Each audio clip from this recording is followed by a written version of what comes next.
The words hung in the air, thick and suffocating.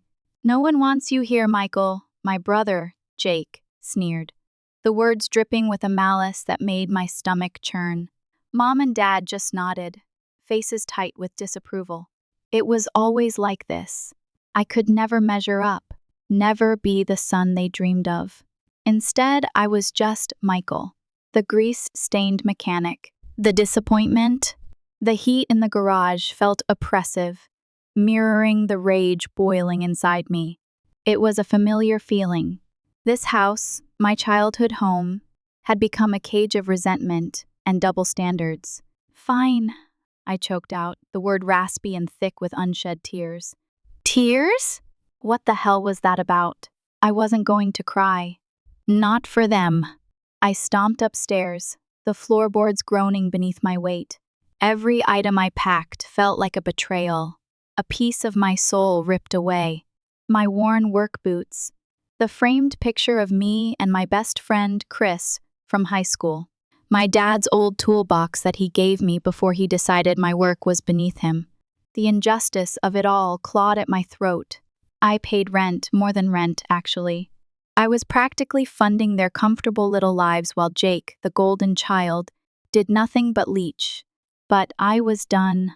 I hauled my duffel bag over my shoulder, the weight a physical manifestation of the years of accumulated frustration. I walked out the door without a backward glance, the slam echoing my final severance. The engine roared to life as I backed my beat-up pickup truck out of the driveway. I didn't know where I was going. I just knew I had to get away. Far away. The city lights blurred as I drove, the neon a sad imitation of the happiness I craved. I gripped the steering wheel so tight my knuckles turned white. This wasn't a triumphant exit. It was a desperate escape. I ended up at Chris's apartment, crashing on his couch. He didn't ask questions, just offered a beer and a sympathetic nod. He knew. He always knew. "They'll come crawling back, Mikey," he said, his voice low. "Just you wait," I scoffed. Nah, they're done with me. Jake's their future now. But even as I said it, a tiny, spiteful part of me hoped Chris was right. I wanted them to regret this. I wanted them to feel the weight of their choices. And maybe, just maybe, I wanted them to miss me. 2 months. 2 months of silence. 2 months of working my ass off, rebuilding my life, piece by painful piece. 2 months of loneliness punctuated by the constant metallic clang of the garage and the low hum of the engine. I ate, slept, and breathed diesel. It was the only thing that made sense. Then the phone call. It was Mom. Her voice was thin and strained, barely recognizable. "Michael, honey, can you come home? We need to talk." My heart leaped, a traitorous burst of hope, but I tamped it down. This was a trap. It had to be. "What's wrong?" I asked, my voice carefully neutral. A sob escaped her lips. "We're losing the house, Michael. We don't know what to do." The vindictive satisfaction that surged through me was shocking. It felt good. Too good. "I'm sorry to hear that," I said, the words cold and calculated. But you can help," she pleaded. "You always could." "We were wrong, Michael. We see that now. Please, come home. We need you." I gripped the phone so hard it hurt. This was it. The moment I'd secretly, desperately craved. But the price was too high. The cost of forgiving them, of re-entering that toxic environment, was more than I could bear. "No," I said, the word final. "I'm not coming home." The line went dead. I stared at the phone, my hand trembling. I'd won. But why did it feel so empty? Chris was right. They did come crawling back, but their desperation was a double-edged sword. It fueled a burning desire for revenge, a need to make them understand the depth of their betrayal. But revenge wasn't simple. It required strategy, patience, and a meticulous plan. I wasn't going to let them off easy. My first step was understanding the extent of their financial mess. I called my cousin, Sarah, the only sane member of our family. She was always kind to me, always understanding. She wouldn't lie. It's bad, Michael, she confirmed, her voice laced with worry. Really bad. They've been living on credit for years, and now it's all catching up to them. The mortgage is way behind, the bills are piling up, and Jake isn't exactly contributing. What's he doing? I asked, my voice tight. Still trying to be a streamer, she said with a sigh. He got a job at Walmart for a week but quit because it was beneath him. A slow burn of anger ignited in my chest. It was always about Jake, always about his dreams, his aspirations, his needs. I thanked Sarah and hung up, my mind racing. I needed information. I needed leverage. I spent the next few days digging, using every connection I had. I called old friends, scoured public records, even befriended a teller at their bank. I became a one-man investigation, driven by a cold, unwavering purpose. What I discovered was sickening, but not surprising. They were drowning in debt, their finances a tangled web of missed payments, maxed out credit cards, and empty promises. My rent money had been the only thing keeping them afloat. The realization fueled my resolve. I wasn't just going to walk away. I was going to dismantle their charade. My weapon of choice? The truth? I started documenting everything. Every payment I'd made. Every promise they'd broken. Every instance of favoritism towards Jake. I compiled a meticulous record of their manipulation and exploitation. I also started safeguarding my own future. I opened a new bank account, redirected my paychecks, and squirreled away every extra dollar I could find. I was building a fortress, a sanctuary from their chaos. Chris, bless his heart, was my rock. He listened to my rants, offered practical advice, and kept me grounded when the anger threatened to consume me. Don't let them turn you into someone you're not, Mikey, he warned. Revenge is a dish best served cold. Don't let it burn you in the process. His words resonated. I didn't want to become like them. I just wanted them to face the consequences of their actions. My plan was taking shape. A complex, multi-layered strategy designed to inflict maximum damage.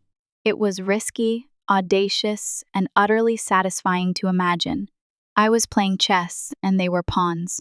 The key to my plan was timing.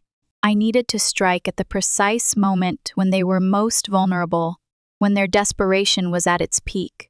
That moment arrived sooner than I expected. One evening, I came home from work to find Mom waiting for me outside my apartment. Her eyes were red and swollen, her face etched with a weariness I'd never seen before. Michael, please, she begged, her voice barely a whisper. We're going to lose the house. They're starting foreclosure proceedings. We have nowhere to go. The desperation in her voice was almost enough to sway me. Almost. But then I remembered all the years of neglect, the constant criticism, the blatant favoritism towards Jake. I'm sorry, Mom, I said, my voice devoid of emotion. There's nothing I can do. She grabbed my arm, her grip surprisingly strong. Please, Michael, just a loan. We'll pay you back. I promise. You promised a lot of things, Mom, I said, gently removing her hand. And you never kept any of them. She stared at me, her eyes filled with a mixture of anger and despair. You're doing this on purpose, aren't you? She accused. You're enjoying our suffering. Maybe, I admitted, my voice low.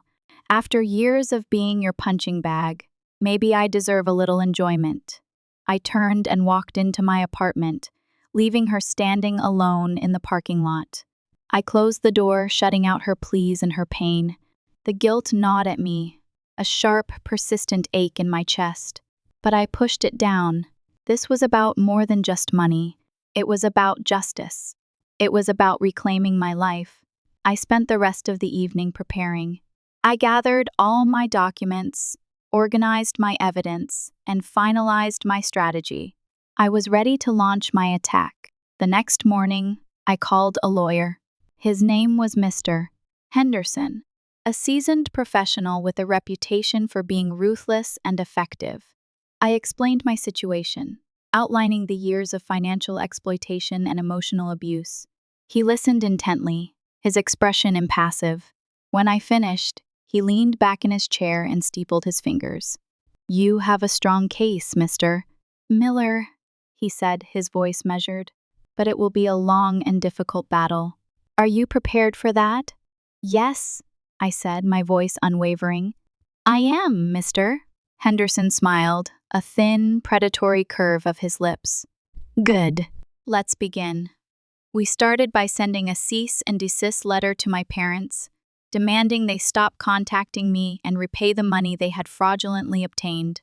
The letter was worded in precise legal jargon, a formal declaration of war. We also filed a small claims lawsuit against Jake and his friends, seeking compensation for the damage to my tools. The evidence was overwhelming, and I was confident we would win. Finally, we contacted the mortgage company and alerted them to the possibility of financial fraud. I provided them with copies of my bank statements, proving that my rent payments had been used to cover the mortgage. The wheels were in motion. My plan was unfolding, each step carefully calculated to inflict maximum damage. I was dismantling their charade, piece by piece. But even as I launched my attack, a part of me still hesitated. Was I doing the right thing? Was revenge worth the cost? I looked at the picture of me and Chris on my desk, a reminder of the person I wanted to be. I thought about my parents, their faces etched with worry and despair. I thought about Jake, his dreams of internet stardom crumbling around him. I closed my eyes, took a deep breath, and pushed the doubt aside. I had come too far to turn back now. I had to see this through. The stage was set. The players were in place, and the final act was about to begin. The first sign that my plan was working was the silence. For days, there were no phone calls, no texts, no desperate pleas for help. It was as if my family had vanished from the face of the earth. I knew, of course, that they hadn't. They were simply reeling from the cease and desist letter, scrambling to figure out their next move. I used the quiet time to focus on myself. I threw myself into my work, losing myself in the roar of the engine and the satisfying click of the wrench. I spent evenings with Chris, playing pool, watching movies, and just enjoying the simple pleasure of companionship.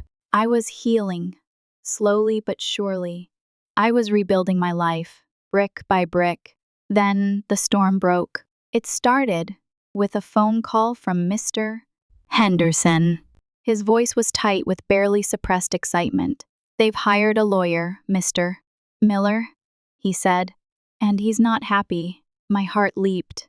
They were fighting back. This was going to be interesting. Their lawyer, a slick, impeccably dressed man named Mr. Caldwell, contacted Mr. Henderson and demanded we drop the lawsuit and the cease and desist order. He claimed my accusations were baseless and malicious, and threatened to countersue for defamation. Mr. Henderson, of course, refused. He informed Mr. Caldwell that we had irrefutable evidence to support our claims, and that we were prepared to take the case to court. The battle lines were drawn. The next day, I received a summons to appear in small claims court. Jake and his friends were countersuing me for harassment and emotional distress. I laughed. They were grasping at straws. The real blow came a few days later. The mortgage company had launched an investigation into my parents' finances. They had suspended their loan and demanded they provide proof of income and assets. My parents were in full-blown panic mode. Mom called me, her voice hysterical. "Michael, what have you done? They're going to take our house. We're going to be homeless." "Maybe you should have thought about that before you spent my money," I said, my voice cold and unforgiving. She started sobbing. "Please, Michael. I'm begging you. Just tell them it was a mistake. Tell them you were wrong." "No," I said, my voice firm. "I'm not going to lie for you anymore." I hung up the phone, my hands trembling. I knew I was hurting them, but I couldn't stop. I had to see this through. That evening, I received a visit from Dad. He showed up at my apartment, his face red and blotchy, his eyes filled with a mixture of anger and despair. "Michael, How could you do this to your own family? He demanded, his voice shaking. We're your parents. We raised you. We gave you everything. You gave me nothing, I said, my voice low. You took everything. I gestured to my small, sparsely furnished apartment. This is what you gave me. A life of struggling to make ends meet, while you lived in luxury off my hard work. Dad sputtered, unable to find the words to defend himself. He knew I was right. Please, Michael, he pleaded, his voice breaking. Just tell them it was a misunderstanding. We'll pay you back. I promise. Promises mean nothing to you, I said, my voice hard. You broke every promise you ever made to me. I turned and walked into my apartment, slamming the door in his face. I stood there for a long time, leaning against the door, my body shaking with a mixture of anger, guilt, and exhaustion. I was tearing my family apart, and I didn't know if I could live with the consequences. But I had to. I had to see this through. The trap was sprung. My family was caught in the jaws of their own deceit, and there was no escape. The small claims court hearing was a circus. Jake and his friends showed up looking like they'd been dragged through a hedge backwards, their faces pale and their eyes filled with fear. Mr. Henderson shredded their testimony, exposing their lies and inconsistencies. He presented the photos and videos of the damage to my tools, as well as the sworn statements from two of Jake's friends who had confessed to their role in the incident. Jake's lawyer, Mr. Caldwell, tried to argue that the damage was minimal and that I was overreacting, but the judge wasn't buying it. In the end, the judge ruled in my favor, awarding me the full amount of damages I had claimed. Jake and his friends were ordered to pay me over $3,500. The look on Jake's face when the verdict was announced was priceless. He looked like he was about to explode. The small claims lawsuit was just a sideshow, however. The real battle was with the mortgage company. Their investigation had uncovered a mountain of evidence of financial fraud. My parents had been lying about their income, falsifying documents, and using my rent money to cover their expenses. The mortgage company had no choice but to foreclose on their house. The news hit my family like a bomb. Mom called me, sobbing uncontrollably. We're going to be homeless, Michael. We have nowhere to go. Maybe you should have thought about that before you spent all my money, I said, my voice cold and unsympathetic. She hung up on me. A few days later, I received a text message from Jake. Hope you're happy, he wrote. You've ruined our lives. You ruined your own lives, I replied. I just exposed the truth. He didn't respond. The house was sold at auction, fetching a price far below what my parents had hoped for. They were left with nothing. They moved into a small, 2-bedroom apartment across town. Jake had to share a room with Dad. Mom was forced to get a job at the local grocery store. Their comfortable lifestyle was gone. Their dreams of internet stardom were shattered. Their world had come crashing down around them. I watched it all unfold from a distance, my heart filled with a mixture of satisfaction and guilt. I had achieved my revenge, but the victory felt hollow. I had hurt them deeply, but I had also hurt myself. I had become the very thing I hated. I started to question my motives. Was I truly seeking justice, or was I simply driven by anger and resentment? Was I trying to make them pay for their mistakes, or was I trying to punish them for not loving me enough? The questions haunted me, keeping me awake at night. I realized that revenge wasn't the answer. It didn't bring me peace. It didn't heal my wounds. It just left me feeling empty and alone. I knew I had to do something. I couldn't just stand by and watch my family self-destruct. I started by reaching out to Sarah.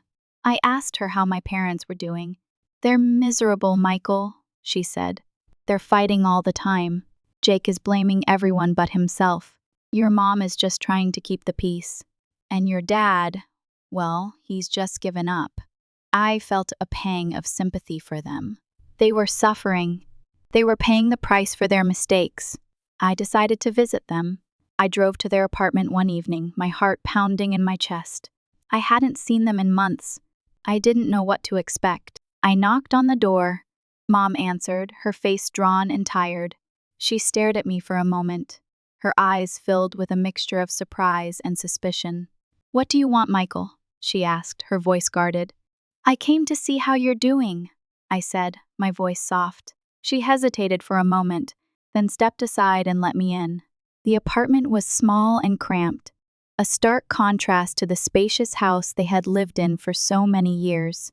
The furniture was old and worn, the walls were bare, and the air was thick with a sense of despair. Dad was sitting in the living room, staring blankly at the television. He didn't even acknowledge my presence. Jake was nowhere to be seen. "He's out looking for a job," Mom said, her voice low. "He's finally realized that streaming isn't going to pay the bills." I sat down on the sofa, feeling awkward and out of place. "I'm sorry," I said, my voice choked with emotion. "I'm sorry for everything that's happened." Mom looked at me, her eyes filled with tears. "It's our fault, Michael," she said. "We made a lot of mistakes. We didn't appreciate you. We were too focused on Jake." "We're so sorry." I reached out and took her hand. "It's okay, Mom," I said. "It's over now. We can start over."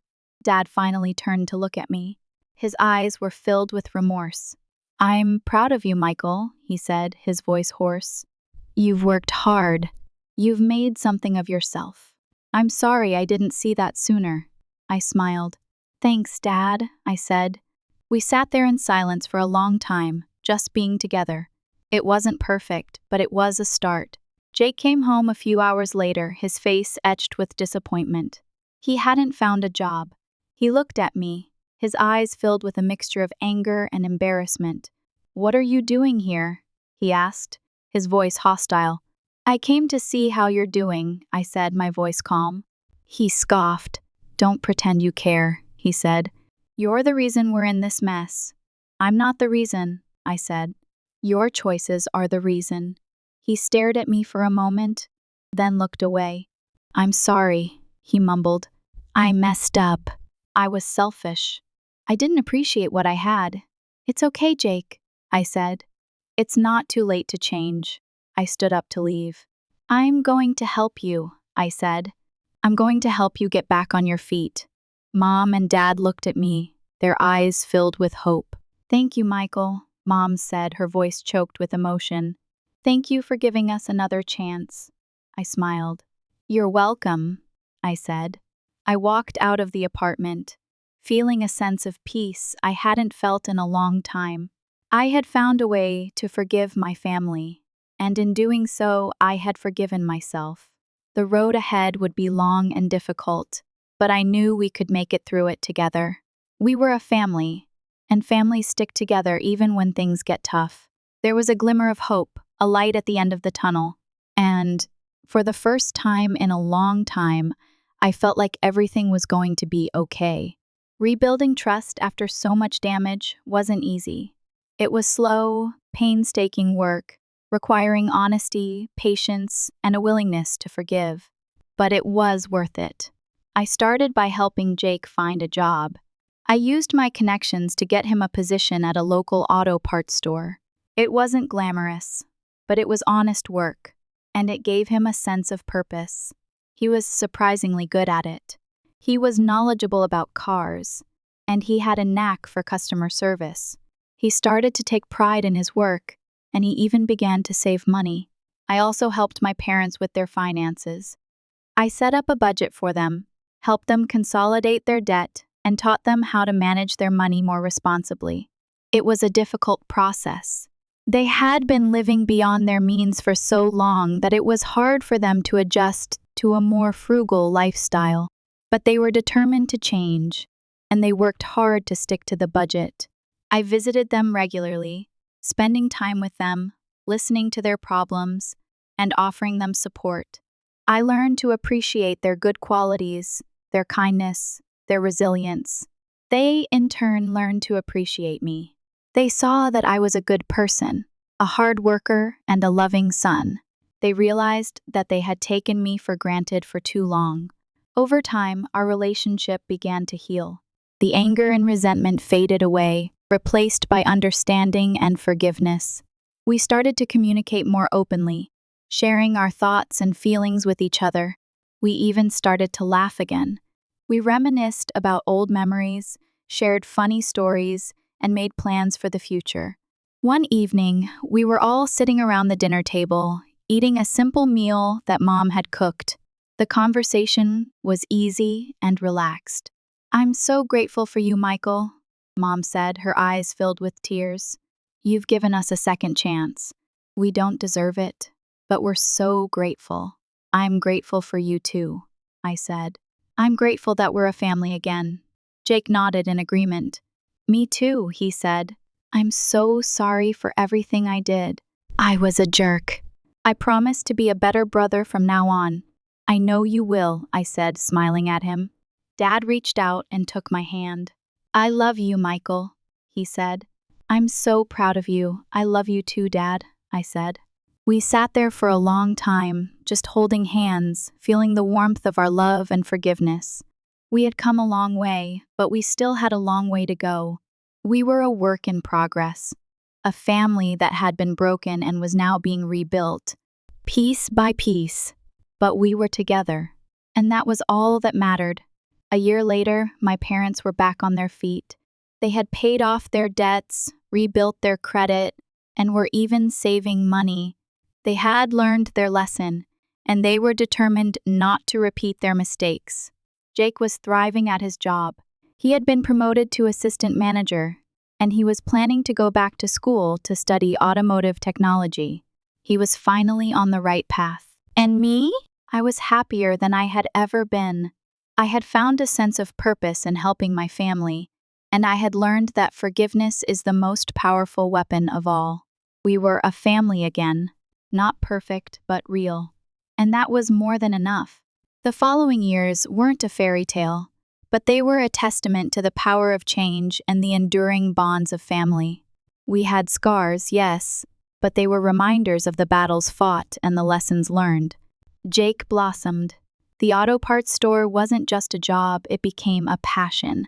He enrolled in night classes, devoured books on engine mechanics, and even started tinkering with his own beat-up Honda Civic. His dream of streaming faded, replaced by a more grounded, achievable ambition. One evening, he sheepishly approached me, a nervous energy radiating from him. "Mikey, I got this old engine from the junkyard. I was thinking, maybe you could teach me how to rebuild it." A grin spread across my face. "This was a moment.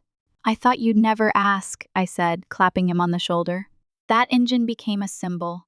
Hours were spent in my garage, side by side, covered in grease and grime.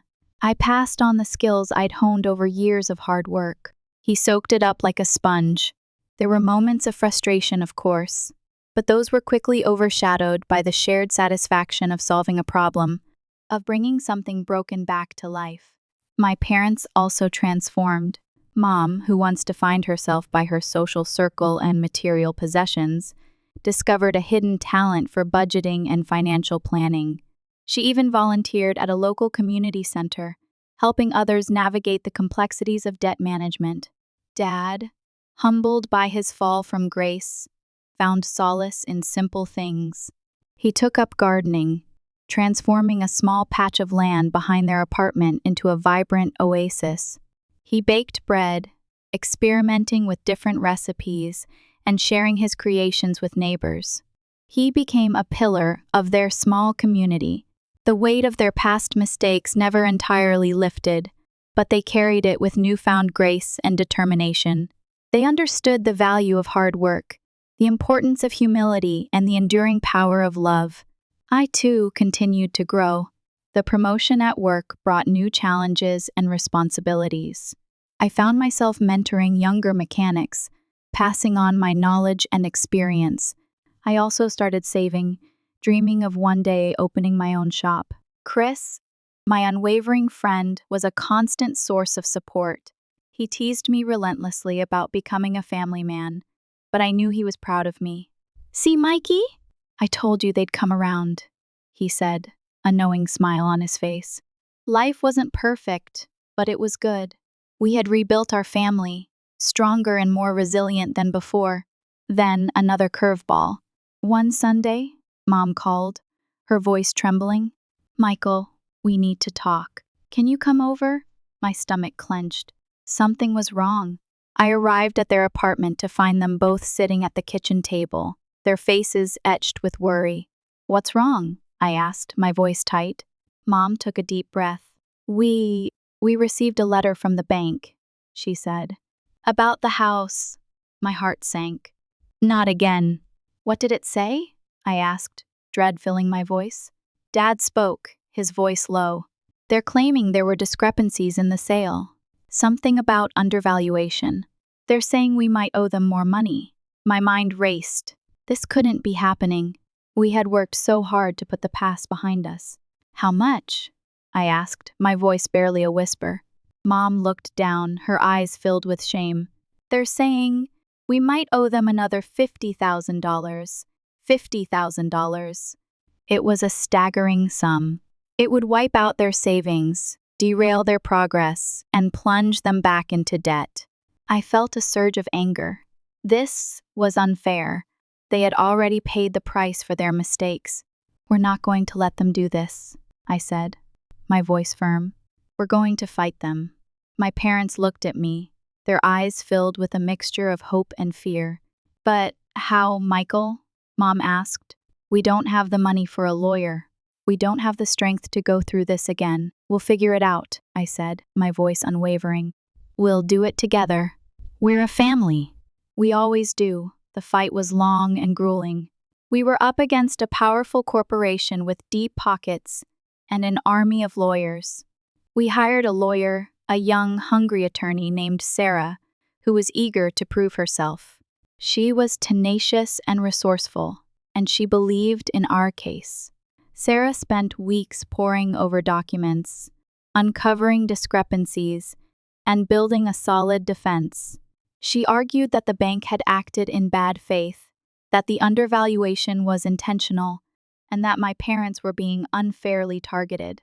The legal battle dragged on for months, draining our resources and testing our patience. There were times when we felt like giving up, when the weight of the fight became too much to bear. But we persevered. We supported each other, encouraged each other, and refused to let the bank break us. Jake, despite working long hours at the auto parts store, volunteered his time to help Sarah with research. He used his knowledge of cars to identify inconsistencies in the appraisal report.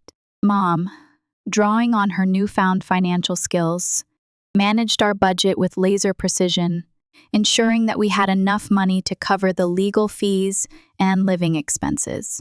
Dad, despite his initial despair, found renewed purpose in the fight. He became our rock, reminding us of the importance of perseverance and the enduring strength of family.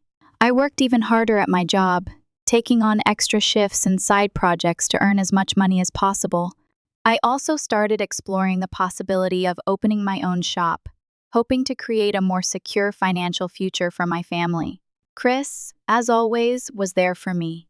He listened to my frustrations, offered practical advice, and kept me grounded when the stress threatened to overwhelm me.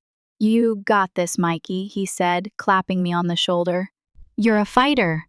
You always have been." The turning point came during the mediation session. Sarah presented our case with passion and conviction, exposing the bank's questionable practices and highlighting the injustice of their actions. The bank's lawyers, initially dismissive, began to shift in their seats. They realized that we were not going to back down, that we were prepared to take the case to court and expose their dirty secrets. After hours of intense negotiations, a settlement was reached. The bank agreed to significantly reduce the amount my parents owed and to drop all further claims. We had won. The relief was overwhelming. We hugged each other, cried tears of joy, and celebrated our victory. We had faced a formidable opponent, but we had emerged stronger and more united than ever before. We had proven that family, love, and perseverance can conquer any obstacle. The dust settled. Life resumed, but it was a life forever changed. The fight with the bank had been a crucible, forging stronger bonds and illuminating the path forward. The settlement, while a victory, still left my parents with a significant debt. But this time, it was manageable, a challenge they faced with confidence and determination. I finally took the plunge. I secured a small business loan and started scouting locations for my own shop. It was a terrifying prospect, filled with risk and uncertainty, but it was also exhilarating. Jake surprised everyone. He aced his automotive technology courses and earned a scholarship to a prestigious trade school. His passion for cars burned brighter than ever. One evening, he came to my garage, a hopeful glint in his eyes. "Mikey, when you open your shop, will you hire me?" My heart swelled with pride. "Absolutely," I said, clapping him on the shoulder. "You'll be my right-hand man." My parents, inspired by my entrepreneurial spirit and Jake's newfound ambition, started their own small business. Mom, using her financial skills, offered bookkeeping and tax preparation services to local businesses. Dad, with his green thumb and love for baking, created a small catering service, providing homemade bread and pastries to local events. They were thriving. They were contributing. They were happy. I finally found the perfect location for my shop, a rundown building on the edge of town. It was a fixer-upper, but it had potential.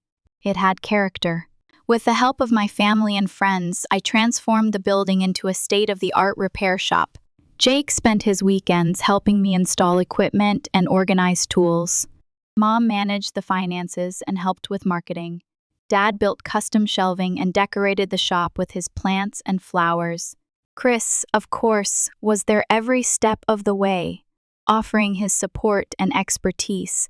He even helped me design the logo for my shop, a stylized wrench with a phoenix rising from the ashes. Opening day arrived. The shop was buzzing with activity. Friends, family, and customers gathered to celebrate the occasion. I stood outside, looking at my shop, feeling a sense of accomplishment I had never known before. This was my dream, realized through hard work, perseverance, and the love of my family.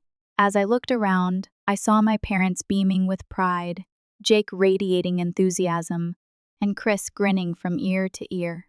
I realized that I had everything I ever wanted. I had a successful business, a loving family, and a future filled with hope and possibility. I had learned that forgiveness is the most powerful weapon of all, and that even the deepest wounds can heal. The name of my shop? Phoenix Auto, a testament to the power of second chances, the resilience of the human spirit, and the enduring bonds of family. And as I greeted my first customer, I knew that this was just the beginning. The ashes had been cleared. The future was forged in steel and in second chances.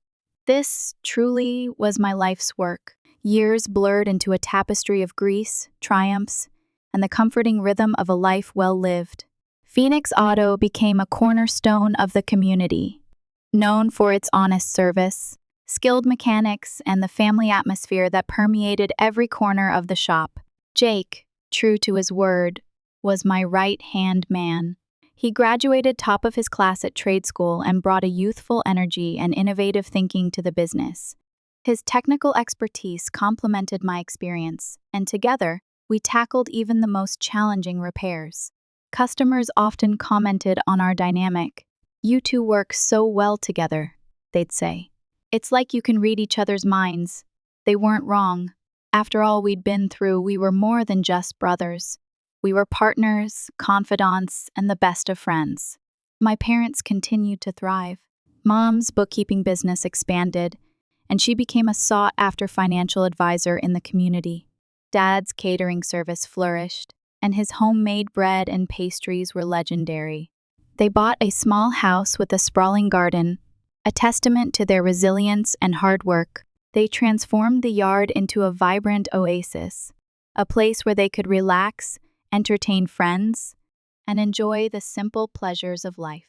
Chris, ever the loyal friend, remained a constant presence in my life. He often stopped by the shop to chat, offer advice, and share a beer. He was the godfather to my daughter, Lily, a vibrant, curious child who brought immeasurable joy to my life. My wife, Sarah, not the cousin. A different Sarah was a beacon of light. We met at a community event, and her warmth, intelligence, and unwavering support captivated me from the start. She understood my past, accepted my flaws, and loved me unconditionally. Phoenix Auto wasn't just a business. It was a symbol of our family's journey, a testament to the power of second chances and the enduring bonds of love. We employed local youth, offering them apprenticeships and a chance to learn a valuable trade. We supported community organizations, donating our time and resources to worthy causes. One sunny afternoon, I was working under the hood of a classic Ford Mustang, the familiar scent of gasoline and oil filling the air. Jake was assisting me, handing me tools and offering suggestions. My daughter, Lily, wandered into the shop, her eyes wide with curiosity. "Daddy, what are you doing?" she asked, her voice filled with wonder. "I'm fixing this car, sweetheart," I said, wiping my hands on a rag. "It's broken, but we're going to make it new again." She watched us intently for a few minutes, then turned to Jake. "Uncle Jake, did Daddy used to be broken too?" Jake smiled. "Yes, Lily," he said, "but your daddy is the strongest person I know. He fixed himself, and he helped us fix ourselves too." I looked at my daughter, my brother, and my shop, feeling a sense of contentment that warmed me from the inside out. I had overcome adversity, forgiven my family, and built a life filled with purpose and love. We had come a long way from the days of resentment, betrayal, and despair. We had learned that family is not always perfect, but it is always worth fighting for. We had discovered that even the deepest wounds can heal, and that even the most broken souls can be made whole again. The engine roared to life, filling the shop with a powerful, satisfying rumble.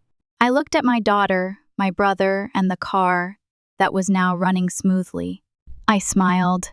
Life was good. The phoenix had risen from the ashes, stronger and more beautiful than ever before, and our journey, our story, was just beginning. The end.